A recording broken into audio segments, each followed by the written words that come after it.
चिंता आप तब करेंगे जब भविष्य का मनचाहा परिणाम सोचते रहोगे। अपने भविष्य के बारे में सोचते रहेंगे तो चिंताग्रस्त हो जाएंगे। तो मैं फिलहाल चिंताग्रस्त हूँ, क्योंकि जिस ग्रंथ की हम चर्चा कर रहे हैं अत्यंत कठिन है और मेरी पात्रता कम है। एक दूसरा भाव है ग्लानि। तो पूरा भगवत गीता, श्रीमद् भगवत गीता ग्लानि के कारण लिखा गया है, तो जिसकी आज मैं चर्चा करूंगा। मैं कुछ स्लाइड इसलिए बना के लाया हूँ, आपको कुछ थोड़ी कठिन चीजें कंठस्थ भी करना है, नोट भी करना है। और खास करके भिखू भाई का मैं शुक्रिया अदा करता हूँ कि पिछली बार इन्होंने थोड़ी टकोर करी थी मुझे कि योग के विद्यार्थी होने के नाते भगवत गीता में योग उसको केंद्र में रख के चर्चा करना। तो मैं वो सोच के आया हूँ, तो उसकी कुछ स्लाइड्स बनाई है। जिसकी चर्चा करने के पहले मैं सार सूत्र, पिछली बार क्या चर्चा कर चुके हैं हम, उसका थोड़ा सार बनाना चाहता हूँ। तो 4 या 5 मुद्दे आप नोट करते जाइए। पहला है योग, सॉरी, गीता जीवन घड़तर के लिए है, जीवन घड़तर।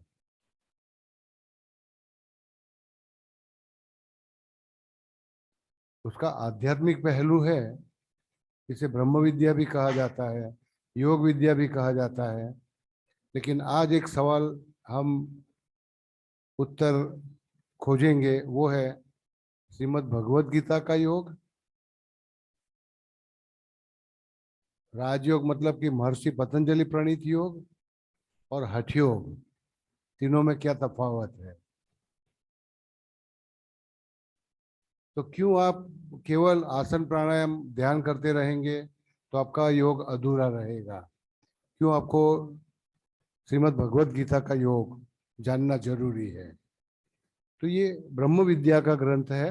और जैसे हम पिछली बार चर्चा कर चुके, हिंदू दर्शन में, मैं धर्म शब्द भी उपयोग नहीं करना चाहूंगा, क्योंकि पिछली बार मैं स्पष्ट कर चुका हूं कि हिंद भगवत गीता कोई धार्मिक अथवा तो सांप्रदायिक ग्रंथ नहीं है। ये यूनिवर्सल, सार्वत्रिक, कोई भी व्यक्ति उसका उपयोग कर सकते हैं। और मैं सभी धर्म ग्रंथों के बारे में कहना चाहूंगा, अब चाहे बाइबल, कुरान, अशोक जरथुस्त्र साहब ने जो भी लिखा, अवेस्ता, कोई भी ग्रंथ पढ़ेंगे वो सबके लिए बना है, किसी खास संप्रदाय के धर्म के व्यक्तियों के लिए बना, ऐसा सोच के मत चले। तो हिंदू दर्शन में एक विशिष्टता रही, वो है अध्यात्म, जिसको हम ब्रह्म विद्या कहते हैं। तो वेदों से ब्रह्म विद्या निकली। तो वेदों का जो अंतिम भाग था, इसको उपनिषद कहा जाता है।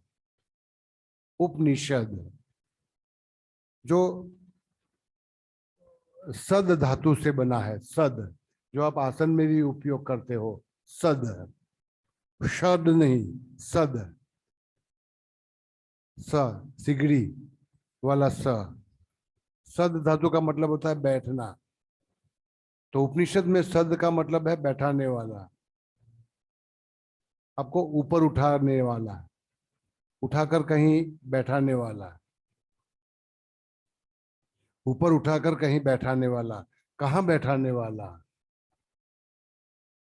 तो उप, उप उपसर्ग है, प्रीफिक्स, पहले जो उपयोग किया जाता है, उपसर्ग।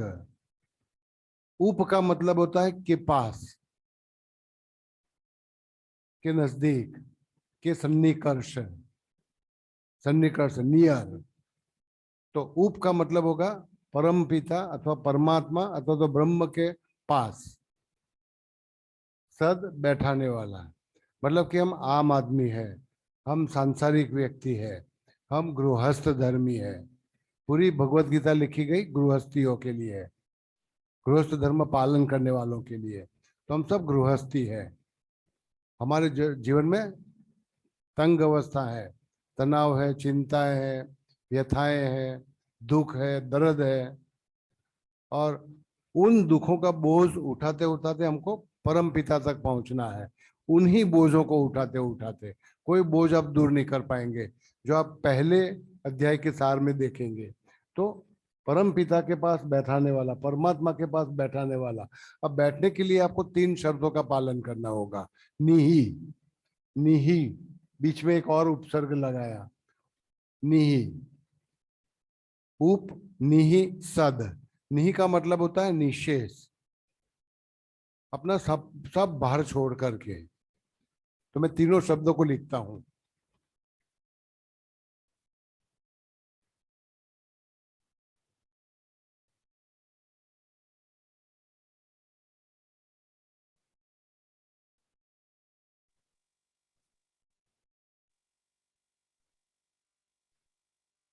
मतलब कि आपको सब बोझ, मतलब सांसारिक बोझ सब भी यहाँ छोड़ के जाने होंगे।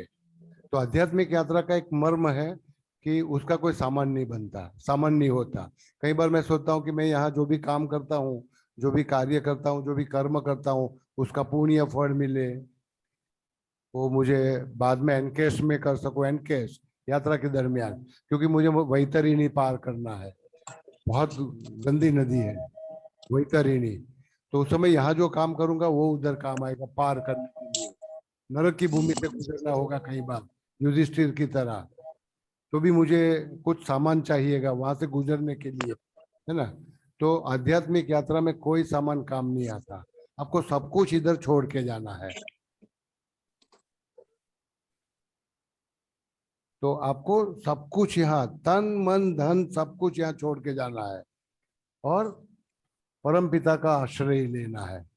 तो जब आप सभी सांसारिक बोझ यहाँ पर छोड़कर अपने आप को रहित बनाओगे, तब आप ऊपर उठ पाओगे। और जब आप ऊपर उठ, तो आपको परम पिता परमात्मा के पास बैठाएंगे। तो ब्रह्म प्राप्ति के लिए वेदों में जो ग्रंथ लिखे गए वो लगभग, जैसे मैंने पिछली बार कहा, 11 थे। 11 ग्रंथों में इसका वर्णन किया गया। तो कुल मिलाकर के 1582, 1582 श्लोक थे सभी उपनिषदों को मिला करके। इसका वर्गीकरण कर किया वेद व्यास जी ने। अब आपको 11 उपनिषद पढ़ने हैं, उसको जीवन में अपनाने हैं। ये कठिन कार्य था। तो वेद व्यास जी ने दूसरे क्रम में उसी में से कुछ श्लोकों को बाहर निकाल दिए, अलग कर दिए, और उसका एक अलग दर्शन बना दिया। दर्शन, एक आइसोलेटेड फिलोसॉफी, एक अलग दर्शन बना लिया। क्योंकि इन्होंने एक शर्त यहाँ पर बनाई, नहीं आपको पूरा बोझ यहाँ छोड़ना है। तो सभी सांसारिक बोझ यहाँ छोड़ना है, संबंधों को छोड़ना है, अपनी पोजीशंस, मालिकी, जो भी चीज आपके पास है वो सब इधर छोड़ के जाना है, ऊपर उठना है। तो एक दर्शन बनाया कि जो भी यहाँ पर है तुम्हारे पास, वो सब बेकार है, सब बेकार है। मतलब ये मेरा बेटा, वो मुझे काम आएगा, ये मेरी बीबी, ये मेरे संबंधी रिश्तेदार, ये मेरा धन, ये मेरा मकान, ये सब कुछ काम आएगा नहीं आपको। तो एक नकारात्मक दर्शन दिया इन्होंने। क्योंकि नकारात्मक नहीं बोलते तो आप बोझ छोड़ते नहीं। तो भारोभार टीका की गई। इसी को कहा जाता है कई बार वेदांत, वेदांत फिलोसॉफी। तो इसकी भी चर्चा हम कुछ समय में चालू कर रहे हैं इधर। तो इन्होंने इसी श्लोक में से कुछ श्लोकों को अलग करते हुए ब्रह्म सूत्र अलग बनाए। और ब्रह्म सूत्र वेद व्यास जी के द्वारा, इसको कहा गया दार्शनिक प्रस्थान। प्रस्थान शब्द का मतलब होता है आपको आध्यात्मिक राजमार्ग पर ले जाने वाली, छोटे मोटे मार्गों को छोड़कर राजमार्ग पर ले जाने वाले उपनिषद थे। दूसरे क्रम में इन्होंने बनाए ब्रह्म सूत्र। अब इससे भी इनका दिल भरा नहीं, उनको संतोष नहीं हुआ। क्योंकि ब्रह्म सूत्र सीखने के लिए आपको घर छोड़ना था, कारोबार छोड़ना था, व्यवहार छोड़ना था, किसी आचार्य के आश्रम में जाके सालों तक रहना था। ये सबके लिए संभव नहीं होता। तो इन्होंने तीसरे क्रम में एक और स्मार्त प्रस्थान, इसी को सब याद करते करते, इसी को कंठस्थ करते करते, इसी की एक याद बनाते बनाते वेदों में जो लिखा गया, ब्रह्म सूत्र में जो लिखा गया, इसी की याददाश्त, इसी में से याद करते करते स्मृति, मेमोरी, इसी में से याद करते करते कुछ और श्लोक इन्होंने निश्चित क्रम में बनाए, जोड़े, जो 700 की संख्या में थे, जिससे बने भगवत गीता। तो भगवत गीता इससे आकार लेती गई। इसके सबसे ज्यादा श्लोक लिए गए कठोपनिषद से, लेकिन कुछ और महत्वपूर्ण श्लोक हम चर्चा करेंगे। तो इन 3 ग्रंथों को हिंदू दर्शन में प्रस्थान का ही त्रयी कहा जाता है। मतलब कि ये आपको आध्यात्मिक उन्नति के लिए बना, आपको आध्यात्मिक ब्रह्म प्राप्ति के राजमार्ग पर ले जाने वाले 3 ग्रंथ थे।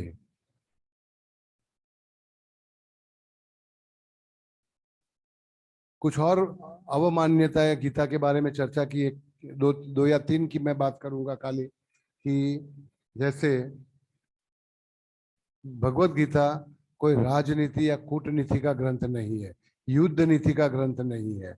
मतलब कि अर्जुन को समझाने के लिए कि युद्ध करना है, बाण सजाना है, हत्या करना है, हिंसा करना होगा तुमको, इसके लिए ये ग्रंथ नहीं लिखा गया। पूरा महाभारत 2 मुनियों के बीच संवाद के रूप में लिखा गया, 1 लाख श्लोकों में पूरा महाभारत। तो आपको अगर भगवत गीता को समझना है तो थोड़ा महाभारत का परिप्रेक्ष्य समझना जरूरी होगा। 1 लाख श्लोकों में लिखा गया। 2 कुटुंबों के बीच की लड़ाई की बात थी, धार्तराष्ट्रों की, पांडवों की। तो शब्द मैंने आपको समझाया पिछली बार, कौरव नहीं, धार्तराष्ट्र, धृतराष्ट्र के 6 संतान और पांडु के 5 संतान के बीच जो लड़ाई हुई, संपत्ति के बंटवारे, राज्य के बंटवारे से महाभारत की आरंभ हुआ है। तो 1 लाख श्लोकों में इन्होंने एक कौटुंबिक लड़ाई की चर्चा की। क्या हेतु था उनका? युद्ध करना होगा तो 2 पक्ष बनाए इन्होंने, एक धर्म का पक्ष था, एक अधर्म का पक्ष था। लेकिन ये रोचक कहानी है, इसको कवि की चतुराई कहा जाता है। मतलब कि ऐसा कभी मत सोचिए कि भगवत गीता और महाभारत वास्तव में कहीं बना था, वास्तव में युद्ध भूमि में अर्जुन ने सवाल उठाए थे और कृष्ण ने जवाब दिए थे, ऐसा सोच के मत आप चलिए। इतिहास में रामायण और महाभारत को इतिहास कहा जाता है, इतिहास ग्रंथ है। इसका मतलब ये नहीं कि ये भारत भूमि का इतिहास है, वास्तव में मनगढ़ंत कहानी है। इसमें से कुछ पात्र उस समय में हुए होंगे, जैसे कि कृष्ण का उल्लेख किया जाता है कठोपनिषद में, भागवत पुराण में, कई जगह पर इनका उल्लेख है। लेकिन वो एक ही कृष्ण थे कि अलग अलग, ये स्पष्ट नहीं कर पाए। जैसे पतंजलि 5 थे, तो कौन से पतंजलि ने आयुर्वेद ग्रंथ लिखा, किसने ग्रह योग ग्रंथ, ये हमको पता नहीं। भर्तृहरि 3 थे। तो उस जमाने में दादा का नाम पोते को दिया जाता था। तो भर्तृहरि अनेक थे, कृष्ण अनेक थे, भीम और अर्जुन थे कि नहीं, ये किसी को पता नहीं। मतलब कि एक मनगढ़ंत कहानी इन्होंने लिखी, वो जीवन की कहानी थी।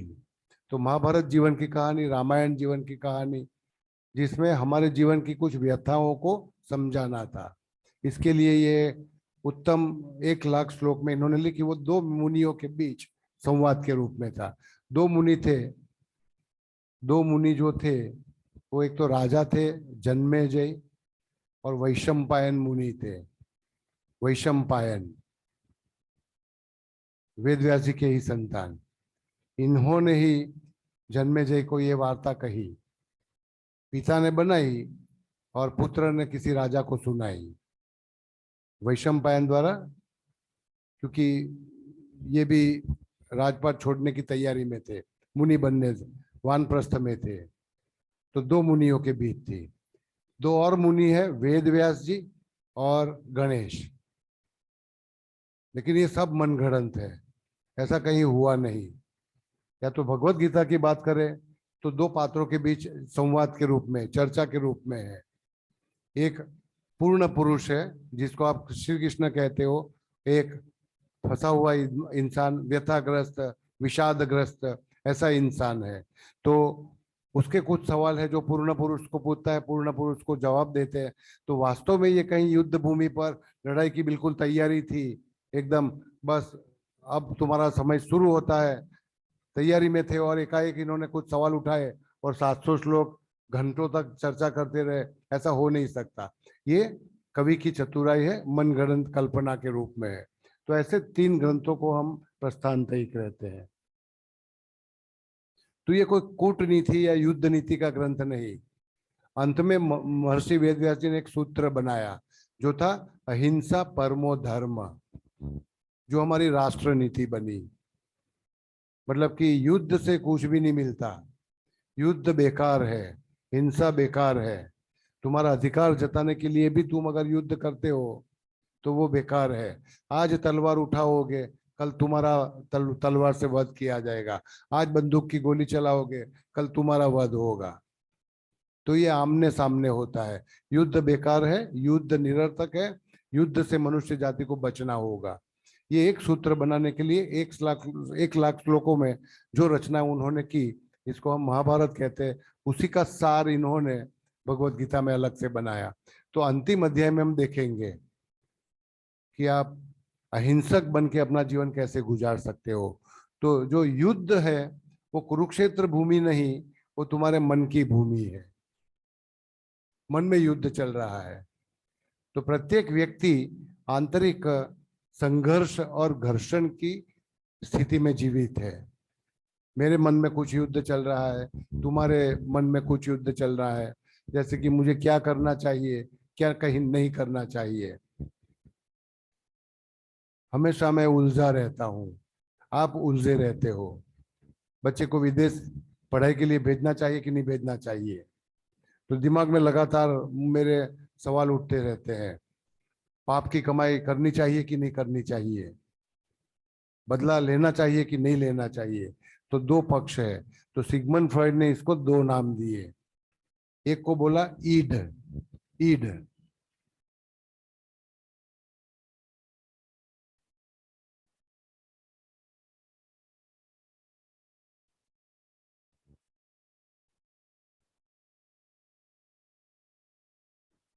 ईड मतलब बच्चा, मतलब कि आवेगी व्यक्ति जो अपनी लागनियों को बस हो जाता है और मनचाहा करता है, जो तर्क नहीं सुनता, अच्छी बुरी बातों को सोचता नहीं, विवेक जिसमें नहीं है, उसको आप कहते हो बच्चा। वो ईड, वो कौरव पक्ष है, मतलब धार्तराष्ट्रों का पक्ष है। बस उनको जमीन चाहिए थी, राज्य चाहिए था, पांडवों को निकालना था, पांडु पुत्रों को। तो दुर्योधन को पता था ये गलत हो रहा है, फिर भी उनको गलत करना था। बस मुझे राजपाट चाहिए, उन लोगों को निकालना है। तो फैमिली राइवलरी जिसको कहते हो, सिबलिंग राइवलरी जिसको कहते हो, वो आज तक हम सामना करते आए। तो दिमाग में है वो, अब मैं पाऊं कि छोड़ू। तो इसी से पहला अध्याय प्रारंभ होगा। तो आज मैं पहले अध्याय की चर्चा करने वाला हूं।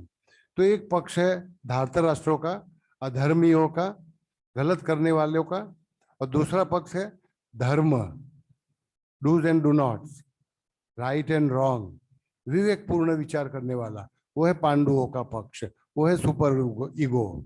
ये नहीं कर सकते तुम, अपने भाइयों का वध नहीं कर सकते। इसे राजपाट मिलेगा तो भी क्या, इसे तो भीख मांगना अच्छा है, इसे तो वन में जाना अच्छा है। ऐसे राजपाट को क्या करोगे जब तुमने अपने गुरु को मार दिया, तुमने अपने भाइयों को मार दिया, तुमने अपने रिश्तेदारों को मार दिया। ऐसा राज्य पाके क्या करोगे। तो ऐसी एक व्यथा तुम्हारे और मेरे मन में भी है। तो कुरुक्षेत्र का मतलब है ये तुम्हारे और मेरे मन की लड़ाई है। तो इसमें एक विष्टिकार चाहिए तुमको, विष्टिकार, समाधान कराने वाला। मैं करूं या ना करूं, अधर्म का पक्ष लूं या धर्म का पक्ष लूं, तो ये कौन समझाएगा तुमको। तो सिगमंड फ्रॉइड ने इसको कहा, याद है क्या तीसरा व्यक्तित्व, ईगो।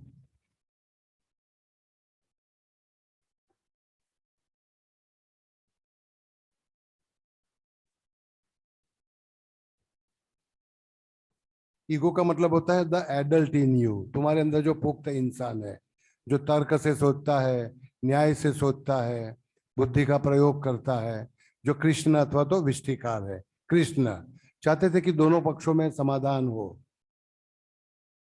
तो कृष्ण ने विष्टि का काम किया।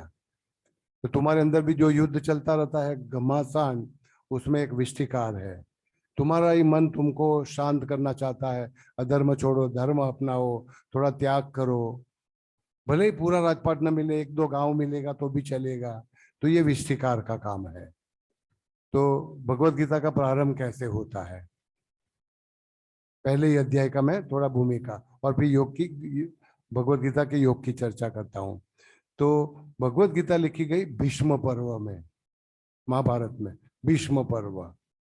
इसके पहले का जो प्रकरण था, अध्याय था, उसको कहा जाता है उद्योग पर्व। उद्योग, इसमें पेटा विभाग है, छोटे छोटे और चैप्टर्स है। इसमें एक चैप्टर है, प्रकरण है आज, पेटा प्रकरण, जिसका नाम है संजय यान पर्व। संजय यान,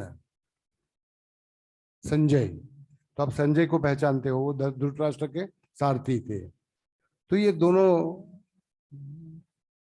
षड्यंत्रकार थे, दोनों अंदर अंदर बैठे। तो धृतराष्ट्र को चाहिए था कि अपने बच्चों को रोके, पांडु पुत्रों को अपना न्याय हक की जमीन दिलाए, राज्य दे।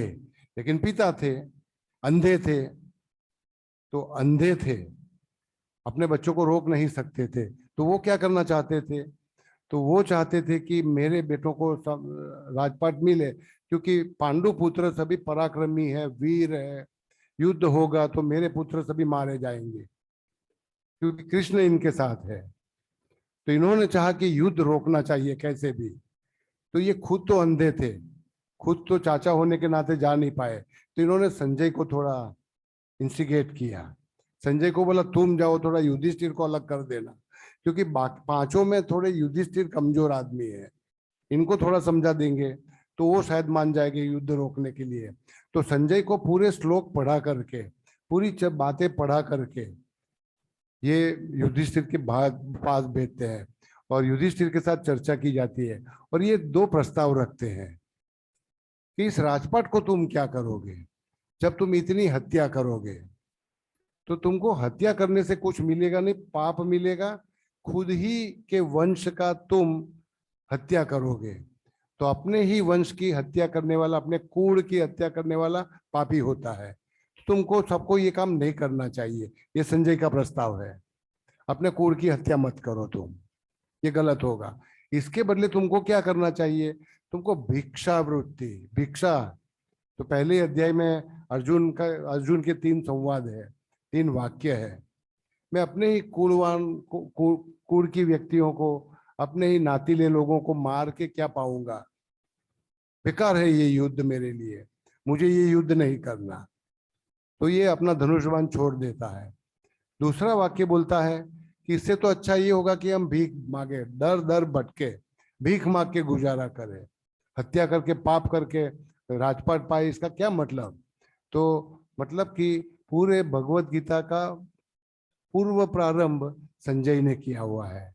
संजय जो सीसीटीवी कैमरा बने थे। तो दूसरा इन्होंने प्रस्ताव रखा कि भिक्षा मांगने से तुम्हारा भला होगा।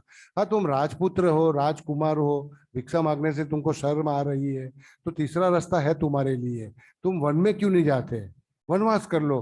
तुमको तो पहले अनुभव हो चुका है वनवास का, दोबारा करो एक बार। आपको पता है लाक्षागृह में जब उनको जला दिया गया था, तब ये भागे थे उधर थे, तो बोले कि तुम जंगल में जाके रहो, वन में जाके वास करो। तो ये तीन बातें पढ़ा पढ़ा करके युधिष्ठिर को छोड़ के वो निकल गए। अब युधिष्ठिर ने साथ सभी भाइयों के साथ बैठ करके चर्चा कर ली। तो अर्जुन ने ये पूरा, क्योंकि पूरा युद्ध का भार अर्जुन पर था। अब युद्ध का जब शुरुआत होने जा रहा है, तब अर्जुन कृष्ण को पूछता है अपने भाइयों की हत्या करके मुझे क्या मिलेगा, ये सब बेकार है, इससे तो भिक्षा मांग के जीना होगा, वनवास मुझे मेरे लिए अच्छा होगा। तो इसी से पहले ग्रंथ, पहले अध्याय का प्रारंभ। तो पहले अध्याय का नाम देखें, तो पूरी गीता को देखेंगे आप तो 700 श्लोक है। इसमें से पहला श्लोक धृतराष्ट्र पूछते हैं, धृतराष्ट्र मेरे और पांडु पुत्र के बीच क्या हो रहा है, मामकाहा पांडवाहा, मेरे पुत्र और पांडु पुत्र क्या कर रहे हैं इस समय, जरा बताओ तो सही। वो कहानी मुझे, तो पहला श्लोक धृतराष्ट्र के द्वारा बोला जाता है और फिर संजय जवाब देते हैं। तो पूरी भगवत गीता में लगभग 41 श्लोक संजय के द्वारा बोले गए हैं।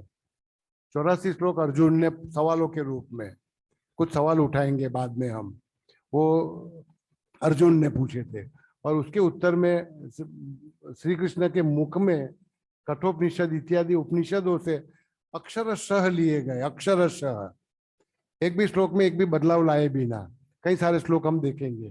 तो श्री कृष्ण ने इनके प्रश्नों का जवाब देने के लिए इतने श्लोकों का उपयोग करते हुए कुल 700 श्लोक में पूरी भगवत गीता को बनाया गया है। अब भगवत गीता का योग देखेंगे थोड़ा, क्योंकि जैसे मैंने बताया आपको प्रश्न है कि भगवत गीता का योग, हठयोग और राजयोग में तफावत क्या है। तो भगवत गीता में योग का एक इतिहास बताया गया है। यह है 3रे अध्याय में। तो योग का अवतरण कैसे हुआ, चर्चा श्लोक की करने के पहले योग का इतिहास देखेंगे कि योग का अवतरण आज से लगभग 5000 साल पहले ऋग्वेद में हुआ है। ऋग्वेद में समय था लगभग 5000 साल पहले का।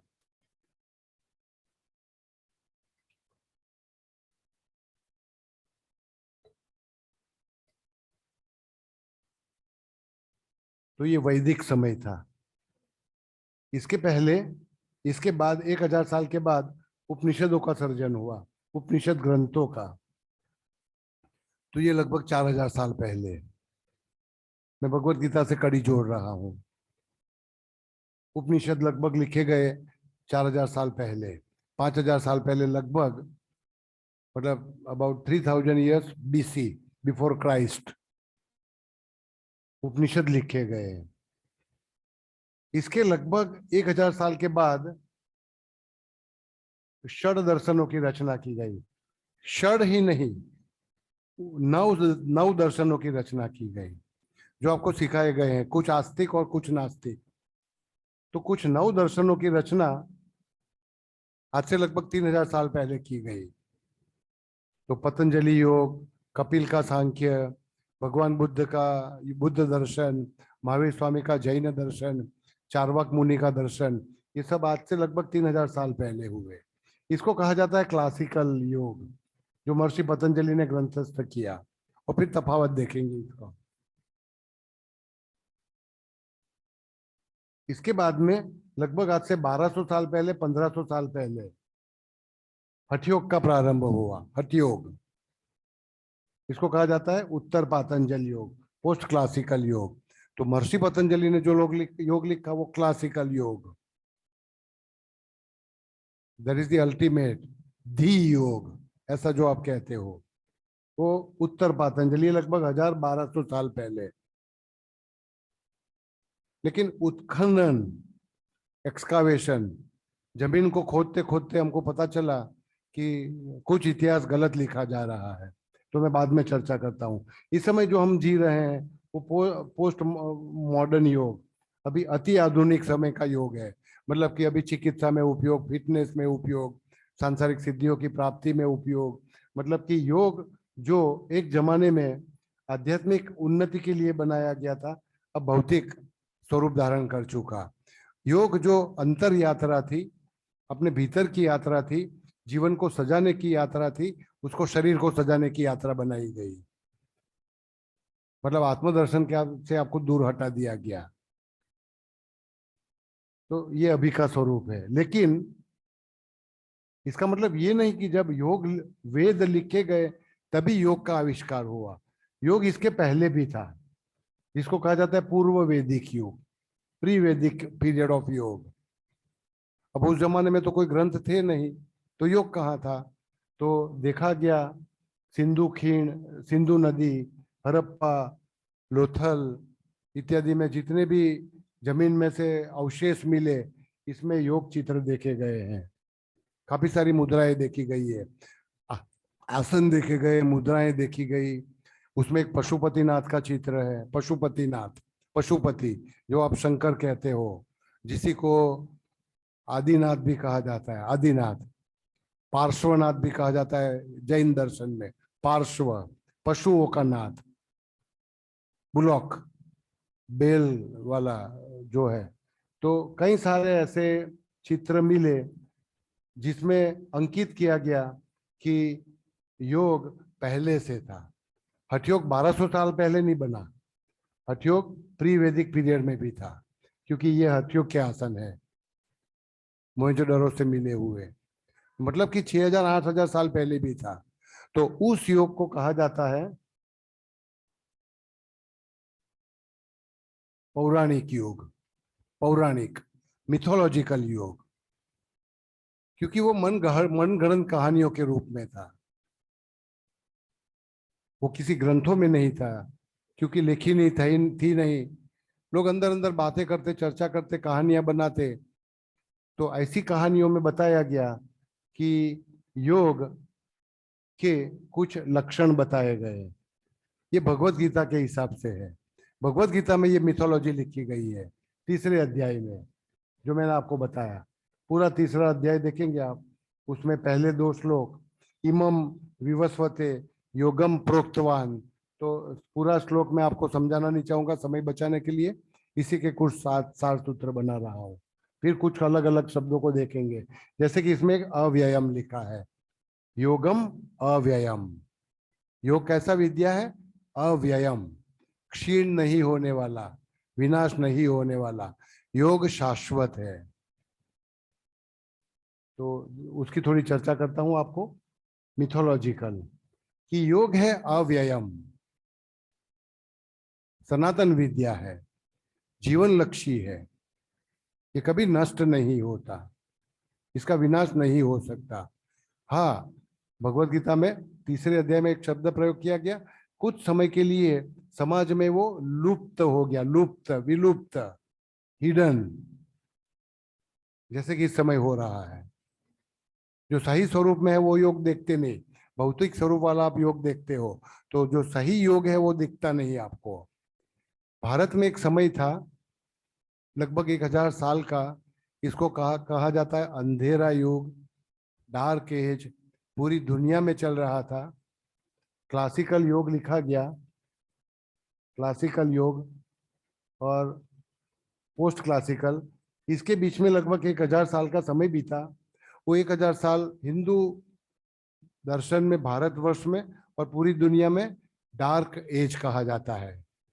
डार्क एज का मतलब होता है उस समय ज्ञान विज्ञान कहीं पर छुप गए थे, विलुप्त हो गए थे, लोग भूल चुके थे, वेदों की विद्या भूल चुके थे, उपनिषद भूल चुके थे, अंक गणित, गणित का इतना बढ़िया खोज किया गया था, दर्शन बनाए गए थे, सभी विद्याएं कुछ कारण से विलुप्त हो गई थी 1000 साल तक। तो यूरोप का पूरा इतिहास आप देखोगे 1000 साल तक, एक तो युद्धों का समय चल रहा था, खतरनाक युद्ध चल रहे थे, और दूसरा महामारियां थी, खास करके 2 महामारियां, कॉलेरा और प्लेग, मरकी। तो लाखों लोग मर रहे थे। ऐसे में लोगों को अपनी जान बचाने की पड़ी थी, अनिश्चितता का समय था। तो विद्याओं का, ज्ञान इत्यादि का उस समय संवर्धन नहीं किया जाता था, जतन नहीं किया जाता था। तो लगभग 1000 साल का समय डार्क एज, अंधेरा युग था, जब योग कहीं पर लुप्त हो गया था। तो ग्रंथकार कहते हैं गीता में कि योग नष्ट हो चुका था, नष्ट, लेकिन योग नाश नहीं होता। तो क्या हुआ था इसका थोड़ा सा मैं कहानी।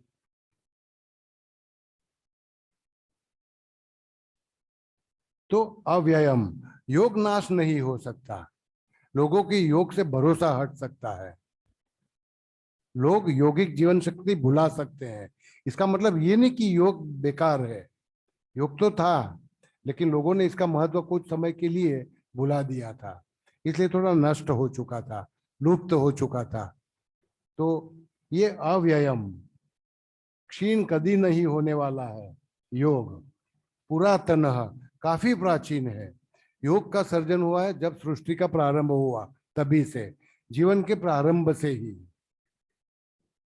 सृष्टि के बनने से ही योग की शुरुआत हुई। तो सृष्टि के प्रारंभ से जीवन का प्रारंभ हुआ, और जीवन का प्रारंभ हुआ तो जीवन जीने की आपको कौशल्य सिखाना था, आपको इसकी पहचान देना था कि जीवन कैसे देना चाहिए। तो जैसे कि कोई भी वाहन बनाया जाता है तो वाहन बनाने के लिए उसका मेंटेनेंस मैन्युअल पहले बनाया जाता है। तो आप कहीं कोई भी नई चीज लेंगे, कोई भी यंत्र लेंगे, एक साथ में छोटा सा मैन्युअल देंगे। उसी तरह जीवन बनाने के पूर्व महापिता ने हमें एक मैन्युअल दिया योग के रूप में कि आपको जीवन कैसे जीना है। इसीलिए योग को कहा गया पुरातन। पुरातन मतलब प्राचीन भी नहीं, कब से चलता है हमको पता नहीं, कब ये मैन्युअल लिखा गया। तो योग है पुरातन परंपरा प्राप्तम। अब ये पुरातन मैन्युअल इतना पुराना है, जब तो शब्द भी नहीं जानता था, लिख भी नहीं सकता था मैं, कम्युनिकेशन स्किल भी नहीं था मनुष्य मनुष्य के बीच, तो फिर कैसे चलता आया? तो एक परंपरा बनी। कैसे बनी? तो योग का सर्जक है ईश्वर, क्योंकि ईश्वर, मैं योग के हिसाब से बोल रहा हूं, ईश्वर जिन्होंने पूरा सृष्टि बनाया, जीवन बनाया, मनुष्य बनाया, तो ईश्वर ने योग बनाया। क्योंकि जिन्होंने सर्जन किया उन्होंने ही इसका मैन्युअल बनाया, जीवन जीने का मैन्युअल बनाया। तो ईश्वर ने ये बनाया। अब ईश्वर को ये मैन्युअल किसी को देना था, बता दो किसी मैकेनिक को कि तुमको जीवन संभालना है, तो किसको देते? तो इन्होंने बहुत सारे लोगों को देखा, बहुत सारे व्यक्तियों पर नजर फेरी अपनी, फिर एक पर अपना कड़स छोड़ा। वो थे हिरण्यगर्भ। हिरण्यगर्भ का मतलब होता है भगवान सूर्य। हिरण्यगर्भ मतलब ब्रह्मा जी भी हो सकते हैं, विष्णु भी हो सकते हैं, लेकिन भगवत गीता में हिरण्यगर्भ मतलब सूर्य, भगवान सूर्य। और योग में जब आपको पढ़ाया जाता है तो हिरण्यगर्भ मतलब ब्रह्मा जी। यहाँ पर हम सूर्य, सूर्य मतलब, क्यों सूर्य को सिखाया इन्होंने? क्योंकि सूर्य को कर्मयोगी कहा गया है। भगवत गीता कर्मयोग का ग्रंथ है। तुमको जीवन कैसे जीना है? कर्म करते करते जीना है। काम से मुंह मत फेरो, जिम्मेवारियों से, कर्तव्यों से मुख मत फेरो, भागो मत, नो एस्केपिज्म, ये बोध देना था। तो युद्ध के लिए तैयार व्यक्ति एकाएक धनुष्य छोड़ता है, बोलता है मुझे युद्ध नहीं करना है, मतलब वो कर्तव्य विमुख हो रहा है। तो तुमको जो स्वधर्म है उसका पालन करना है, कर्तव्य का पालन, कर्म का पालन। तो कर्म का पालन करना था, इसलिए श्रेष्ठ कर्म पालन करने वाले व्यक्ति को खोजना था, तो वो सूर्य थे। तो क्योंकि उस जमाने की हमारी जानकारी के मुताबिक सूर्य ने पूरी रचना की हुई थी, नवग्रह, पृथ्वी, पृथ्वी पर जीवन, सब कुछ सूर्य के कारण है। और ये जगत का आत्मा माना जाता है, पूरे जगत का आत्मा। तो पूरे जगत का आत्मा है, उसको आप जो विद्या दे देंगे वो एक एक आत्मा को सिखाएंगे। तो इसी हिसाब से इन्होंने, ईश्वर ने ये विद्या सिखाई हिरण्यगर्भ को। आप ध्यान में रखें कि ये मिथोलॉजिकल है, पौराणिक है, लेकिन मार्मिक है, इसका सांकेतार्थ है। क्योंकि भगवत गीता का बोध है कि हमें कर्तव्य प्रधान बनना है, कर्म प्रधान बनना है, काम से भागना नहीं है। अब इन्होंने किसको सिखाया? मेरी गलती हो गई। ईश्वर ने सिखाया, हिरण्यगर्भ का मतलब होगा ब्रह्मा जी। ब्रह्मा जी ने 3 जगत बनाए। सॉरी, दोबारा थोड़ा सा गलत मैं बोल गया, वेरी सॉरी। विवस्वान मतलब सूर्य है इधर, वो विवस्वान। हिरण्यगर्भ भी सूर्य होता है, लेकिन यहाँ पर सूर्य नहीं निकालेंगे, मैं भूल करता हूँ। हिरण्यगर्भ का मतलब होता है ब्रह्मा जी, जिन्होंने 3 जगत बनाए, आकाश पाताल और पृथ्वी बनाए, 3 लोक बनाए। इनके पास से ये विद्या गई विवस्वान के पास। भगवत गीता का श्लोक थोड़ा अलग बताएगा आपको, इसलिए कि मैंने बीच में एक कड़ी अलग से जोड़ी हुई है, इसलिए मैं थोड़ा गलती कर। इमम विवस्वते योगम प्रोक्तवान, मैंने इस योग का शिक्षण पहले विवस्वान को समझाया। मतलब कि ईश्वर ने अथवा तो भगवान ने पहले इसको सूर्य को सिखाया, लेकिन योग की इतिहास में बताया जाता है कि विवस्वान के पास ये ब्रह्मा जी के पास से आया था। ब्रह्मा जी हमारे गुरु, आदि गुरु, फर्स्ट टीचर। तो थोड़ा बीच में ये अलग से लिखा हुआ है। अब विवस्वान ने किसको सिखाया? तो विवस्वान मनवे प्राह, मनवे मनु, विवस्वान ने इसको मनु को सिखाया। मनु, मनु मतलब पहला मनुष्य। अब तक प्राणी, पंछी, जंतु इत्यादि सृष्टि थी। अब पहला एक मनुष्य सर्जन किया गया। मनुष्य जीवन प्राणी, पंछियों और जंतुओं के जीवनों से अलग बनाना था। तो अब तक प्राणी, पंछी और जंतु अपनी जैविक जरूरतों को पूरी करने के वास्ते इस जगत में आएंगे और जिएंगे, पेट भरेंगे, पेट भरने के लिए हिंसा भी करेंगे, है ना, सर्वाइवल ऑफ द फिटेस्ट, वो करते रहेंगे। लेकिन मनुष्य अगर वो करेगा तो मैं आपको मारूंगा, आप मुझे मारोगे, तो कौन रहेगा इस संसार में? तो मनुष्य के आने के बाद क्योंकि उसको बुद्धि प्रदान की गई, तो सोचना भी है कि हिंसा से जीवन गुजारा नहीं करना है। अब हमें सामाजिक बनना है, सांस्कृतिक बनना है, सभ्य बनना है, थोड़े अलग बनना है। तो आई एम सिविलाइज्ड एनिमल, मैं सभ्य प्राणी हूँ। तो अब योग का स्वरूप बदलना है। तो विवस्वान ने ये मनु को सिखाया, पहला मनुष्य, है ना, जिन्होंने किसके साथ शादी किया था? मनु की पत्नी का नाम शतरूपा के साथ शादी किया था। अब मनु ने किसको सिखाया? तो ये इतिहास है, काल्पनिक, लेकिन इसमें संकेत है। मनुहु इक्ष्वाकवे अब्रवीत, इक्ष्वाकवे, इक्ष्वाकु नाम के राजा थे राम के वंश में। राम का वंश कहा जाता है इक्ष्वाकु। इक्ष्वाकु का मतलब होता है पहले मनुष्य बना, फिर धीरे धीरे वो आदि मानव था, इन्होंने जंगल छोड़ा, है ना, और छोटी छोटी वसाहतें शुरू की बनाना, गांव बनाना शुरू किया, गुफा से निकला, झाड़ पेड़ों से निकला, और धीरे धीरे उन्होंने अपना घर बनाना शुरू किया। अब समूह बनाना शुरू किया, क्योंकि खुद का रक्षण करना था, एक दूसरे की आवश्यकता पूरी करना था। अब धीरे धीरे हमारे अंदर सामाजिकता निर्माण हो रही थी, तो एकत्र होकर के रहने लगे। तो पहले छोटे छोटे गांव थे, 2 या 4, जैसे आप अभी छोटा उदेपुर या पंचमहाल के आदिवासी इलाकों में जाओगे तो 4-4-5 गांव, मकानों का ही एक गांव होगा। धीरे धीरे गांव, मकानों की संख्या बढ़ती गई, तो गांव बने, गांव से नगर बना, नगर से महानगर बना। अब संचालन व्यवस्था पैदा करना था, तो वो संचालन व्यवस्था कौन करेगा, कौन संचालन करेगा? तो एक हेड, जैसे कि गांव का मुखिया होता है, वो गांव का संचालन करता है, लेकिन कलेक्टिवली, जैसे कि बहुत सारे गांव और बहुत सारे नगरों का संचालन कौन करेगा? तो इसके लिए राजाओं का निर्माण किया गया। इक्ष्वाकों का मतलब होगा राजा, मतलब कि राज परंपरा शुरू की गई। अब राजा का काम क्या था? प्रजा पालन, प्रजा रक्षण, विद्या रक्षण भी करना था। बहुत सारी विद्याएं बनी, अब बनने लगी थी। ज्योतिष विद्या बनने लगी, आकाश विद्या बनने लगी, पशुपालन विद्या बनने लगी, खेत विद्या बनने लगी, बहुत सारी विद्याएं, अस्त्र शस्त्र विद्याएं बनने लगी। इसका पालन करना था, इसका जतन करना था, ये काम भी राजाओं को सौंपा गया। तो इक्ष्वाकु का मतलब होता है राज परंपरा को सभी विद्याओं का जतन करने का काम सौंपा गया। ये काम योग संचालन, योग जतन का भी इनको सौंपा गया, इक्ष्वाकु को। तो इक्ष्वाकु ने, राजाओं ने सभी विद्याओं के साथ साथ योग विद्या का भी जतन करना शुरू किया। लेकिन इनका एक और काम था, युद्ध करना, क्योंकि या तो विस्तार बढ़ाना था या परदेशी विदेशी आक्रमणों को रोकना था। तो ये युद्ध में लगातार व्यस्त रहते थे, ये समय नहीं दे पाते थे विद्याओं का जतन करने के लिए। तो अब ये काम कौन करेगा? तो इन्होंने जंगल से, आश्रमों से कुछ ऋषियों को अपने यहाँ आश्रय दिया।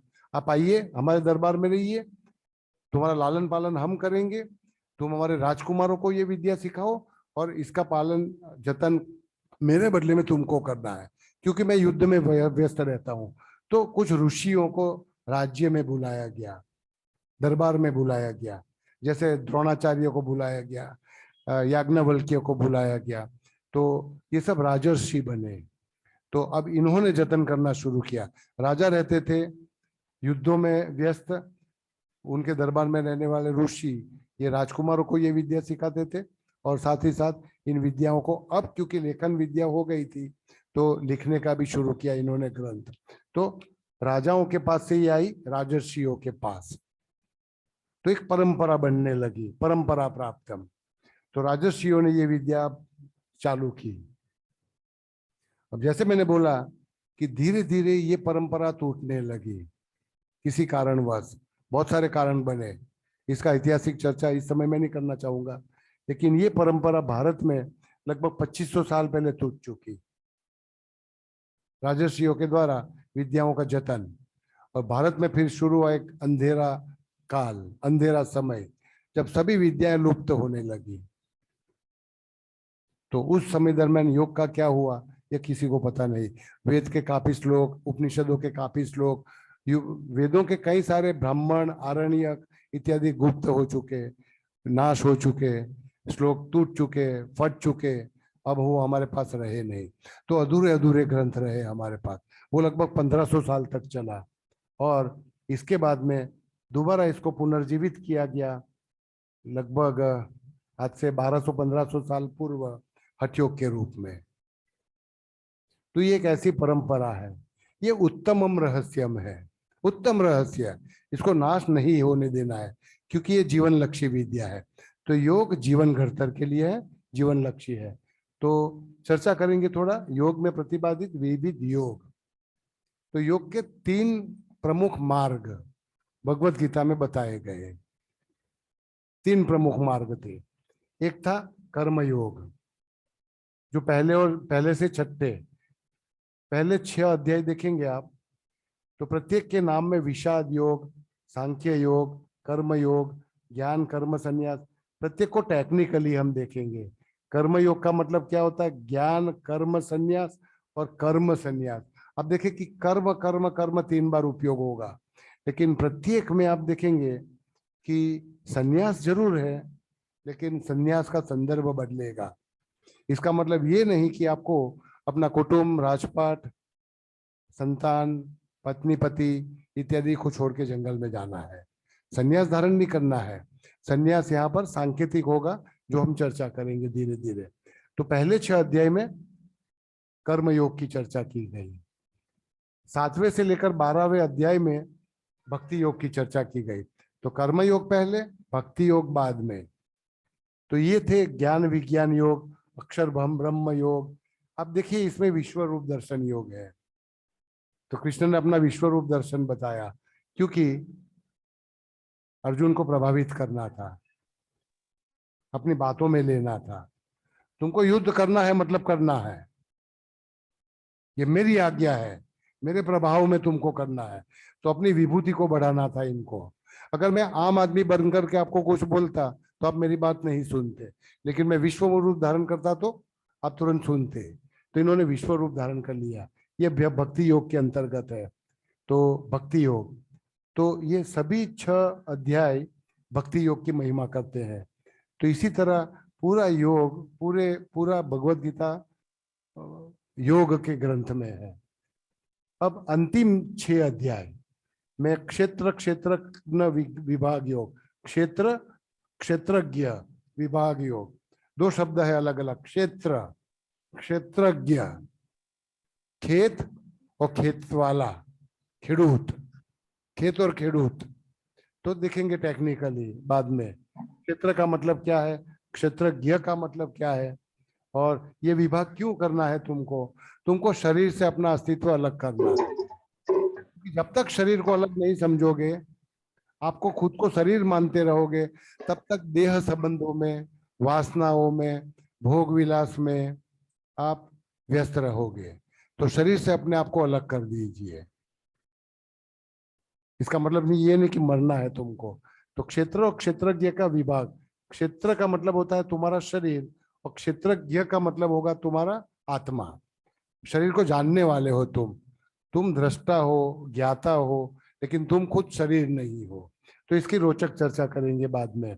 गुण त्रय विभाग योग, त्रय आपको योग में सिखाया गया, सत्व रजस तमस।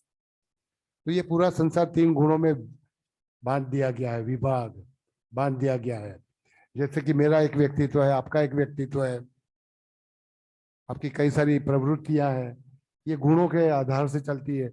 ये पूरा संसार गुणों से चलता है। कहीं पर सत्व गुण का प्रभाव है, कहीं पर रजोगुण का प्रभाव है, जहां पर इस समय रात्रि है वहां पर तमोगुण का प्रभाव है। तो गुणत्रय विभाग योग देखेंगे हम, ये भी बहुत रोचक अध्याय है। पुरुषोत्तम योग, तो ये सब ज्ञान योग के अंतर्गत है। आपको पशुता से, मानवता से, दिव्यता से परमता में जाना है। तो आप देखें कि धीरे धीरे कैसे कड़ी बनाई गई, सीढ़ियां बनाई गई। आपको बनना है पुरुषोत्तम। तो पुरुषोत्तम बनने के लिए आपको क्या चाहिएगा? आपके अंदर कुछ अवगुणों को छोड़ना होगा, कुछ क्रोध छोड़ना होगा, भय छोड़ना होगा। इसको कहा गया असुर संपद। ये आपके अदैवी गुण है, असुरी गुण है। क्रोध, गुस्सा, ये असुरी गुण, हिंसा, बदला, ये असुरी गुण है, तुमको छोड़ना होगा। अगर तुमको पुरुषोत्तम बनना है, तुमको तुम्हारे भगवान के सन्निकर्ष पहुंचना है, तो इस अवस्था को प्राप्त करने के लिए अपने अंदर असुरी गुणों को छोड़ना है और दैवी गुणों को अपनाना है। जैसे कि अहिंसा, अभय, ये अपनाना होगा। तो ऐसे कुछ गुणों को देखेंगे जो अपने जीवन में अपनाएंगे, जो अपने जीवन से छोड़ेंगे। तो अपना वर्गीकरण करिए, आत्मनिरीक्षण करिए कि मेरे अंदर अवगुण कितने हैं, कितनी मात्रा में है, इसको कैसे छोड़ना है मुझे। तो इसकी एक विधि बताएंगे भगवत गीता के अनुसार। अवगुणों को कैसे छोड़ना है और दैवी गुणों को कैसे अपनाना है। तो विभाग करिए आप, पहले डिवाइड देम। तो मंथन करिए, आध्यात्मिक चिंतन करिए, आत्मनिरीक्षण करिए और अपने अवगुण गुणों को अलग करिए। जो गुण छोटी मात्रा में है इसको बढ़ाते जाइए। तो जैसे कि व्यक्ति व्यक्ति पर मेरा प्यार बने, केवल अपने बच्चों के लिए नहीं, केवल अपने रिश्तेदारों के लिए नहीं, मेरी प्रेम की व्याख्या में सब कुछ समाहित हो जाए, है ना। तो वो गुण मुझे बढ़ाना है। और जो रागवश प्रेम है उसको मुझे दूर करना है। तो रागवश गुण, रागवश प्रेम, वो असुरी संपत्ति है, छोड़ना है, दैवी गुण अपनाना है। तो दैव असुर, तो धीरे धीरे करते हुए आप मोक्ष प्राप्त करोगे। तो भगवत गीता है मोक्ष ग्रंथ, आपको मोक्ष दिलाने वाला। तो मोक्ष की व्याख्या बाद में बनाएंगे। तो इसी तरह ये ज्ञान योग के 6 अध्याय है। तो अंतिम थोड़ी 2-4 मिनट में चर्चा करता हूं और फिर पूरा करूंगा। अब योग को भगवत गीता के हिसाब से समझेंगे।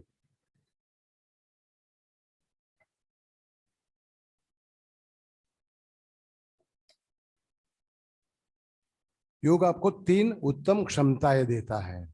3 उत्तम क्षमताएं, एटीट्यूडिनल चेंज, आपके दृष्टिकोण में, जीवन दृष्टि में बदलाव देता है। आपको जो योग की धातु समझाई गई वो युज धातु थी। ये भगवत गीता में उपयोग नहीं की गई। आपको जो वाईसीसी के दर अंतर्गत योग शब्द युज धातु से बना हुआ है ऐसा समझाया गया था। योग मतलब मिलन, ये भूल जाइए। ये 3 धातुओं से योग शब्द बनता है। पहला युजिर योगे का मतलब होता है समरूप परमात्मा से नित्य संबंध।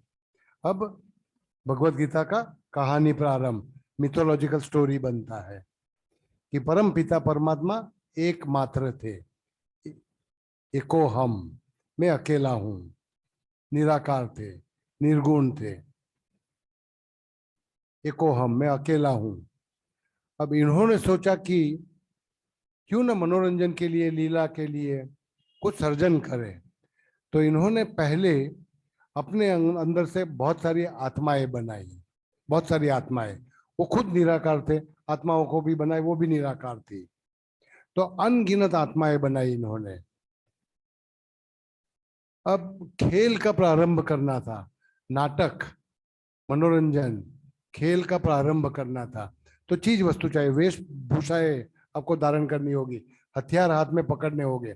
तो चीज वस्तुओं को बनाना था। तो इन्होंने आकारधारी चीज वस्तुएं बनाई। तो आसमान बनाया, सूर्य बनाया, सितारे बनाए, पृथ्वी बनाई, वृक्ष बनाए, नदी बनाए, है ना, बहुत सारी अनगिनत चीजें बनाई, तब ये आकारधारी बनी। तो परमात्मा और आत्मा ये परस्पर खेलना चाहते थे मनोरंजन के लिए, जस्ट फॉर प्योर फन। आनंद जीवन का एकमात्र मकसद है। हमें आनंद चाहिए, मस्ती चाहिए। जन्म में भी आनंद और मृत्यु में भी आनंद चाहिए। मस्ती मौत में भी मत भूलिए आप। तो मौत में भी मस्ती को देखो, है ना, क्योंकि मैं अपने परम पिता के घर वापस जा रहा हूँ, है ना। It is a eternal return. मैं वापस जा रहा हूँ अपनी शाश्वत भूमि में, तो इसमें रोना धोना क्या होता है। तो परम मस्ती के लिए, आनंद के लिए इन्होंने पूरा संसार सर्जन किया। अब खेल का प्रारंभ हुआ। तो एक एक चर्चा, एक कल्पना कर लीजिए कि खेलने वाले अंदर अंदर लड़ने लगे, ये मेरा चीज है, मैं तुमको देने वाला नहीं हूँ। ये बनाया गया था परस्पर बांटने के लिए, आनंद बांटने के लिए। लेकिन मेरे पास जो चीज आई मैं आपको नहीं दूंगा। ये मेरा जमीन, मेरा घर, मेरा खाना, मेरा बच्चा, मैं किसी को नहीं छूने दूंगा, ये मेरी चीज। तो राग और द्वेष मनुष्य ने डाल दिए अंदर। पशुओं ने नहीं डाले, पक्षी पंखियों ने नहीं डाले, जंतुओं ने नहीं डाले, मनुष्य ने डाले राग और द्वेष। तो राग द्वेष डालने से हमारे अंदर पैदा हुआ एक दुर्गुण, वो है विषमता। विषमता। अब देखें कि मैं 100 रुपया कमाता हूं, 100 रुपया मेरे खुद के बच्चों के लिए खर्च करता हूं, लेकिन पड़ोस में एक बच्चा भूखा है, मैं इसको कुछ भी नहीं देता, अन्न का दाना तक मैं नहीं देता उसको। तो मैं बन गया विषम। विषम। परमात्मा चाहते हैं कि सबको अपनी आवश्यकता के अनुसार सब कुछ मिलना चाहिए। हाथी को कन, कीड़ी को कन, चींटी को कन, हाथी को मन। तो सबको अपनी अपनी आवश्यकता के अनुसार मिलना चाहिए। ये परमात्मा की व्यवस्था थी। मनुष्य ने इस व्यवस्था को बर्बाद कर दिया और विषमता पैदा कर ली। तो हम सब है विषम। और जब आप विषम बनते हो तो पिता हमसे नाराज, वो आपसे बात नहीं करना चाहते। अब वो आपसे अंतर बना लेते हैं, आपसे नाता तोड़ देते हैं। तो प्रत्येक दिन मैं वर्तमान पत्र खोलता हूँ तो एक बाजू में रखी गई तस्वीर मेरी बेटी की है, मेरे बेटे की है। वो मेरे कहे में रही नहीं, उसको मैं घर से निकाल चुका हूँ। अब इसके साथ मेरे नाम कोई व्यवहार मत करना। इसको मैं अपनी संपत्ति, जागीर इत्यादि से बेदखल कर रहा हूँ। अब पढ़ते होंगे, मैं हर रोज पढ़ता हूँ। बेदखल कर दिया हमको परमात्मा ने। अब तुम मेरे बेटे नहीं रहे, मेरे संतान नहीं रहे। मुझे वो स्थिति वापस चाहिए। वो तब मिलेगी जब मैं राग और द्वेष को, अपनी लालसा, कामना, इच्छा, अपेक्षा इत्यादि दूर करूंगा। तो तब मैं वापस समरूप। तो अपना पराया वो जो विभाग आप बनाते हो वो भूल जाइए। आपका बच्चा भूखा रह सकता है अगर पड़ोसी के बच्चे को अन्न मिलता है तुम्हारे कारण। तो समता धारण करिए। तो योग हमको सिखाएगा सम व्यवहार, सभी से एक समान, भेदभाव मत करिए। दूसरा है युज समाधव, जो राजयोग में उपयोग किया गया। हमें स्थिर बनना है। हमें विचारों की आंधी और लागणियों के बहावे में नहीं आना है। कभी गुस्से में, कभी प्यार में, कभी तिरस्कार में, कभी बदले में, कभी आक्रामकता में। मैं हमेशा बहता रहता हूँ। तो मेरे चित्त में अस्थिरता रहती है, क्योंकि विचार और लागणियों पर मैं अपना नियंत्रण नहीं कर पा रहा हूँ। और जब तक विचार और लागणियों को नियंत्रित नहीं कर पाओगे, तब तक तुम जीवन में परमात्मा से अपना मुलाकात नहीं कर पाओगे। तो तुम्हें चाहिए चित्त की स्थिरता। इसको युज समाधौ कहा जाता है। इसी को योग में कहा गया समत्वम योग उच्यते। इसी कारण से ये बनाया गया। तीसरा एक धातु उपयोग किया गया, युज संयमन है। अब ये मेरे पिता हैं और मैं उसके एक अंश हूँ। वो परम पिता है, मैं उसका एक अंश हूँ। परम पिता की क्षमता है, सामर्थ्य है, प्रभाव है। संयमन, सामर्थ्य, प्रभाव है सृष्टि का सर्जन करना, संजोगों का सर्जन करना, व्यक्तियों का सर्जन करना, घटनाओं का सर्जन करना। ये उनका काम है, ये इनका सामर्थ्य है। लेकिन क्योंकि मैं उनका एक अल्प अंश हूं, तो मैं उनके जैसे निर्माण नहीं कर सकता। मैं सृष्टि नहीं बना सकता, मैं पृथ्वी नहीं बना सकता। मैं पेड़ का बीज जरूर बो सकता हूं, लेकिन नए पेड़ को जन्म नहीं दे सकता। वो निर्माण वो कर सकते हैं, है ना। मैं जंगलों को काट सकता हूँ, मैं वाड़ी बना सकता हूँ, लेकिन उन्हीं के बनाए पर उनका सामर्थ्य सर्जन है, घटना, संजोग, परिस्थिति, व्यक्ति इत्यादि का। मैं वो नहीं कर सकता। मेरा सामर्थ्य क्या है? क्योंकि मैं इन्हीं का एक अंश हूं, तो मेरे पिता ने जो सर्जन किया उसको सहन करना मेरा क्षमता है, मेरा सामर्थ्य। तो जैसे कि मैं हम 5 संतान हैं, मेरे पिता ने 2 बच्चों को 2 संतानों को अन्न दिया, बाकी के 3 को न दिया, अथवा तो 2 संतान थे, एक को अन्न दिया, मुझे अन्न नहीं दिया। इनकी सोच से नहीं दिया, ये सोचते हुए कि इसको जरूरत नहीं है, इसको जरूरत है, तो शायद इन्होंने इसको अन्न दिया, मुझे भूखा रखा।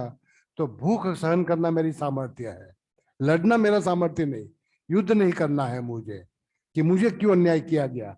मेरा सामर्थ्य है परम पिता ने जो संजोग, परिस्थिति, घटना, व्यक्ति। तो मैं लड़ नहीं सकता कि मेरे जीवन में ऐसा घटिया व्यक्ति कैसे आया, ऐसा पति, ऐसी सास, ऐसा मित्र क्यों मिला, ऐसा भाई क्यों मिला, ये मैं नहीं कह सकता। ये परम पिता का सामर्थ्य है। मेरा सामर्थ्य इसको सहन करना है। तो अपनी सहिष्णुता को, सहनशीलता की क्षमता को लगातार बढ़ाते जाइए। संजोग आप बदल नहीं पाएंगे, वो तुम्हारा सामर्थ्य नहीं, प्रभाव नहीं, संयमन नहीं। मैं गर्मी को बदल नहीं सकता। अगर गर्मी को बदलना चाहता एयर कंडीशनर, वातानुकूल के माध्यम से, तो ग्लोबल वार्मिंग कर देता, है ना। तो विषमता पैदा कर देता। विषमता पैदा करने से कई जंतुओं को हानि करूंगा, है ना। मेरा पेट भरने के लिए मेरे हिस्से में जो जमीन आई उसमें अनाज बोऊंगा, बाकी के लोगों को मैं भूखा मारूंगा, तो विषमता और बढ़ेगी समाज में। तो मेरा सामर्थ्य है जितना मेरे हिस्से में आता है उससे बंटवारा अच्छे से करो, भूखे को देखो, मैं भूखा रहूं, तेन त्यक्तेन भुंजीता। तो सभी संजोगों, परिस्थितियों, घटनाओं को, व्यक्तियों को सहन करने की क्षमता अपने अंदर डाले। इसको भगवत गीता का योग कहा जाता है। तो 3 धातु के अर्थ के साथ मैं रुकता हूं, अगर आपके कोई सवाल हो इसमें। तो काफी कठिन था थोड़ा आज का। मैं जानबूझ करके बीच में रोका नहीं अपने आप को। सवाल 2-3 थे मेरे दिमाग में, जो आपको लिखवा देता हूं, सोच के अगली बार आएंगे।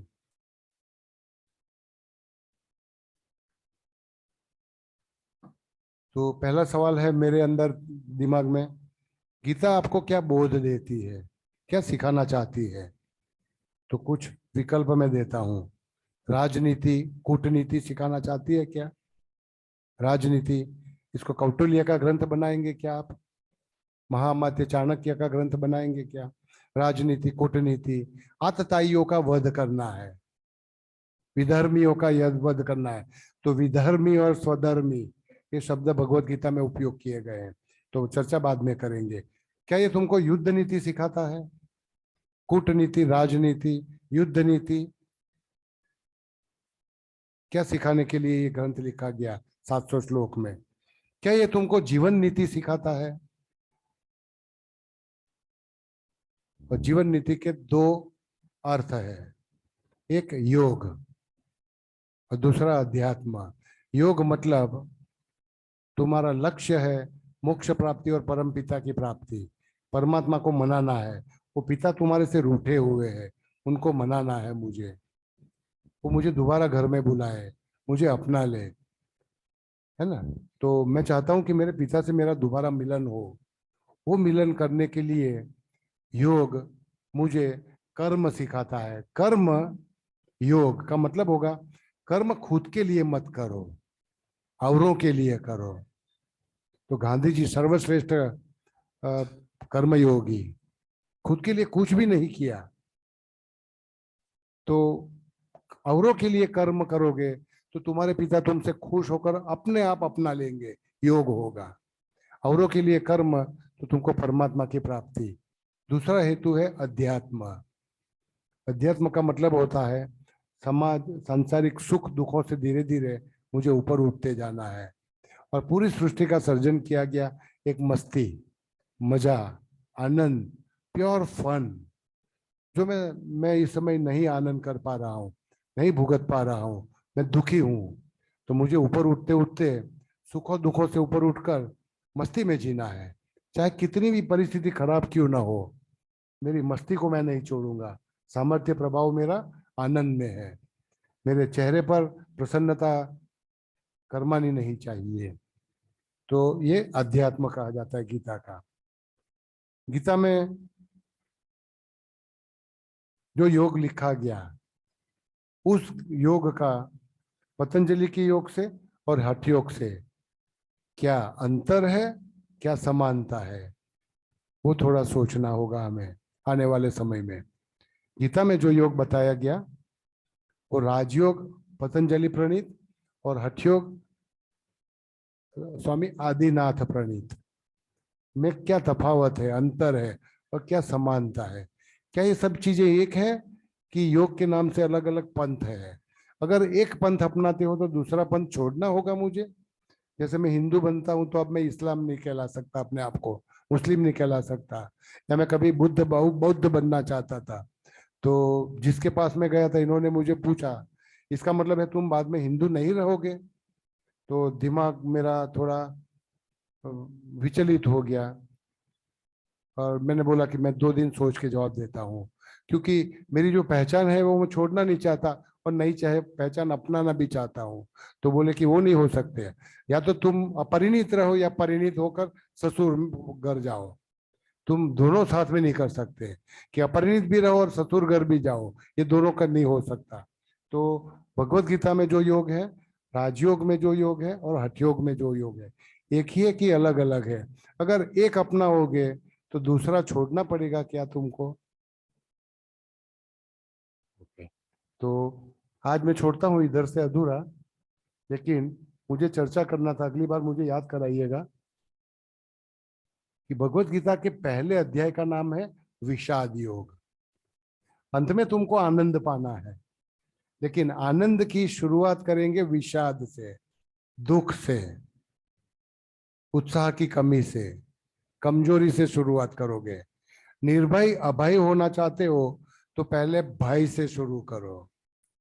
अगर मुक्ति चाहते हो तो पहले बंधन से शुरू करो। अगर आनंद चाहते हो तो पहले विषाद से शुरू करो। तो अर्जुन ने पहले विषाद से शुरू किया। अर्जुन का मतलब होता है प्राप्त करने वाला। जीवन में अगर आनंद की प्राप्ति करना है तो पहले बहुत सारे दुख तुमको उठाने होंगे। तो पहला अध्याय विषाद योग है। गर्भित नाम है आनंद योग, गर्भित। तो कोई सवाल हो अगर आपके? अगर माफी मांगता हूँ, कोई कोई स्पष्टता ना हो हुई हो मेरे से।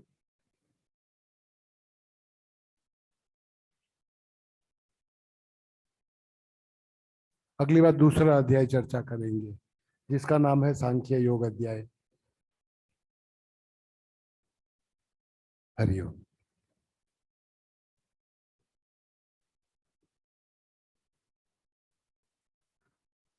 हरिओम सर, धन्यवाद।